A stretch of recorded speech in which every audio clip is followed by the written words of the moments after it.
Hey guys, welcome to the Liberal Hive Mind, a channel solely focused on exposing the abundant hypocrisy of the left. You know, we see it time and time again. Every single time, the left never hesitates when a story can be twisted to fit their manipulative narrative. If there's the possibility that they could fit that story in their preferred narrative space, then they will squeeze and shove it in there. Whether it's George Floyd, Juicy Smollett, any police shooting that they could take advantage of and frame as the image of systemic racism and widespread violence against minorities, well, they're off to the races before the facts are even in. They never wait. They never exercise caution. They don't second guess themselves. No, racial division always comes first. But then I find it interesting because the moment the script flips, the moment there's an actual case of anti-white violence, well then suddenly it's all about discretion. Ooh, let's not jump to conclusions. Don't politicize the story or full-on condemnation of anybody who might even suggest it. And well, that's exactly where we are today. We had some CNN clowns lecturing the right on this very issue regarding the stabbing in Charlotte, and womp womp womp. Would you look at that? It turns out the people that CNN was telling you were conspiracy theorists or bad actors. Turns out they were absolutely frickin' spot on. Let me show you guys the constant double standards. And yet again, another massive L the lamestream media just took. We got some stuff to get into, so let's roll the tape. All right, folks, so we know what happened in Charlotte. And now, following that instance, we had Tucker Carlson who said this. I will say that the one thing you have to worry about in a multi-ethnic society is ethnic conflict because it's enduring. It doesn't go away. It's generational, and we're moving toward that. She was stabbed because she was white, and everyone knows that, actually. And knowing that and not being able to say anything about it because you fear you're going to be called names doesn't make the problem go away. It makes you move to Bozeman, and it makes the problem worse. Right. And that's what you're seeing. Everyone I know who can afford it is moving to Bozeman or Jackson or Sun Valley or whatever, but they all have one thing in common. Okay, let's just stop lying. And I don't like that, okay, because that suggests a future of ethnic conflict, which is like, ask anybody from a country that has, ask a Belgian. Belgium has ethnic conflict. Yeah. So this is inherent to the human condition, and you want to be very thoughtful in trying to avoid it, and things like that exacerbate it like to a crazy animal level. And he's not the only one who came to that same obvious conclusion or observation. Charlie Kirk and others said the same thing. It looked as if the girl was targeted because she was white, but then right on cue, CNN rolls out Van Jones to scold anybody who dares go there. We don't know why that man did what he did. And for Charlie Kirk to say, we know he did it because she's white, when there's no evidence of that, it's just pure race mongering, hate mongering, it's wrong.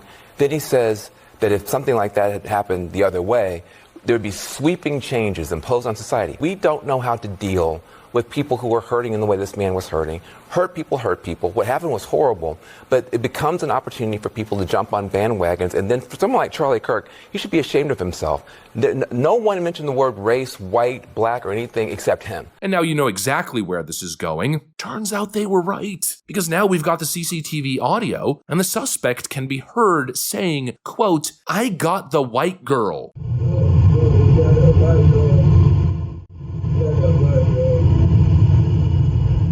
Yeah, I guess it's no longer speculation. Now it's direct evidence of motive. Clearly, she was targeted because she was white, and that really was the most obvious observation. You know, I don't necessarily blame people for having their brain instantly go there. I'm not gonna sit here and lie and say, oh, my brain never even went there. No, obviously, watching the video initially, that's what it looked like. I personally didn't jump to that conclusion because, we've been through this rodeo a million times. There's no need to jump the gun. Just let the facts come out, and usually it's kind of like an Occam's razor thing. The most obvious explanation usually ends up true, and yet the media treated this like it was some sort of right-wing conspiracy theory, as if it was, just these malicious actors coming in to racially divide. If that's not a piece of projection, then I don't know what is. These freaking leftist clowns in the media are the biggest racial grifters. We all remember what they did during BLM. It wasn't just George Floyd. They took Jacob Blake, Breonna Taylor. They just kept trying to add more and more fuel to the fire, and yet they sit here and lecture us, and you know what? Just understanding their behavior. Imagine if we flipped the script. Imagine what we saw in Charlotte was inverse. Imagine the exact same setting, but mirror image. Instead, you see a black woman, who's the only black person on the train, sitting quietly surrounded by white people. Imagine this image, but just inverted racially, and then the exact scenario plays out. We got an innocent black woman sitting there and a white man is behind her and then stabs her in the neck, then proceeds to stand up, nonchalant, walking through, and says, quote, "I got the black girl." Could you imagine the response? Could you imagine the outrage? It would be international news for months. BLM, Antifa would be burning down the entire country. It would be headline after headline of white supremacy this and white supremacy that. The politicians would be rushing to the podiums. No one would be hesitant, I'll tell you that much. And yet, when it's inverse, when the victim is white, the default response is denial, dismissal, deflection. The exact same outlets that happily run op-eds titled like this, quote, "There's nothing more frightening in America than an angry white man." Well, suddenly they want nuance. Suddenly, they want to wait for all the facts. They don't want to pour fuel on the fire. Spare me the damn sanctimony. The only reason they play cautious is because it doesn't fit their racial grievance narrative. And you know what's the craziest part? In almost every instance where the left is running with one of their racially divisive stories, it's almost always based on a hoax or a half-truth.